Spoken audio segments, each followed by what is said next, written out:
안녕하세요. 융합기술시스템공학 협동과정 최채민입니다. ISO IC 인증을 이용한 ESG 분석 발표를 시작을 하도록 하겠습니다.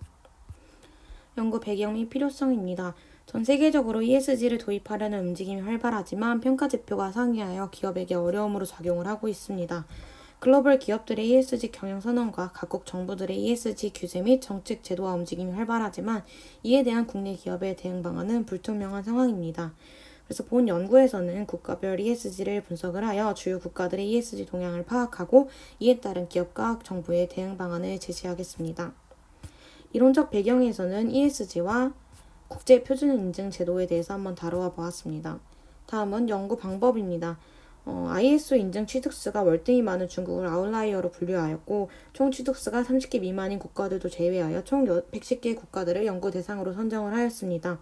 그래서 분석에 사용된 ISO IC 인증에서는 E에서는 2가지, S에서는 5가지, G에서는 1가지, 총 8가지 지표를 이용을 하였습니다. 그래서 데이터 전처리 및 엘보어 메소드를 통한 군집수를 결정을 하고 군집 분석을 실시하였습니다. 다음은 연구 결과입니다. 엘보어 메소드를 사용을 하여서 군집의 개수는 3개로 결정을 하였습니다. 그 다음으로는 서로 상관성이 높은 고차원의 데이터를 저차원의 데이터로 축소하는 기법인 주성분 분석을 이용을 하여서 분석을 하였습니다. 그 결과 주성분 2까지는 누적 기여율 76%인 것으로 나타냈고 주성분 1에는 5가지 지표 주성분이 있는 1가지 지표임을 알 수 있었습니다. 그래서 오른쪽에서부터 1군집, 2군집, 3군집 국가들을 의미하며 한국은 가운데 2군집 국가에 속한 것으로 나타났습니다. 그래서 ESG와 관련된 국제표준인 등 8가지를 이용한 군집 분석 결과입니다.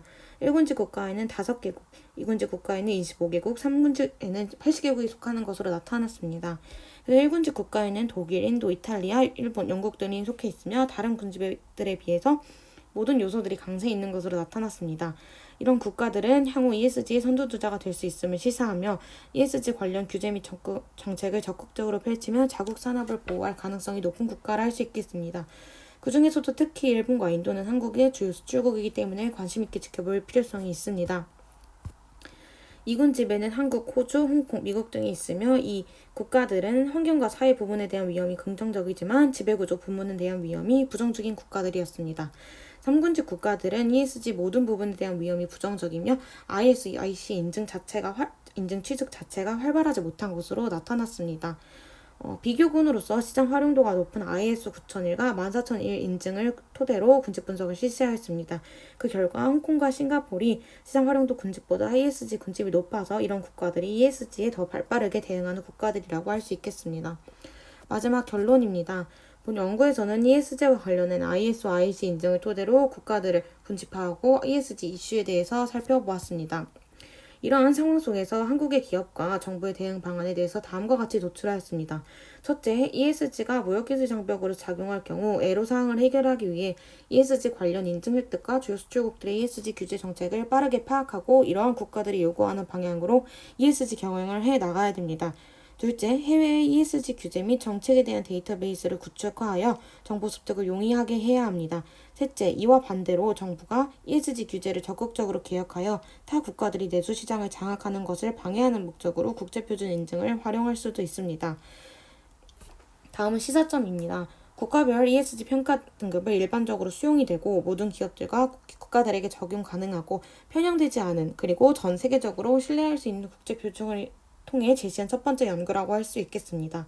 이를 통해서 ESG에 대한 관심이 높은 국가들을 분류하였고 이 결과를 국내 기업들이 교육활동 시 선제적으로 참고할 수 있을 것으로 사료됩니다. 본 연구의 한계와 후속 연구 과제에 대한 제언은 다음과 같습니다. 첫째, S와 관련된 지표가 5개로 E와 G 지표보다 많아서 S 요소로 치중된 연구 결과가 나타났을 가능성을 배제하지 못했습니다.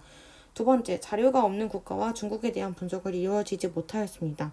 세 번째, 상위 군집에 대한 국가들 위주로 ESG 관련 동향을 살펴보았습니다.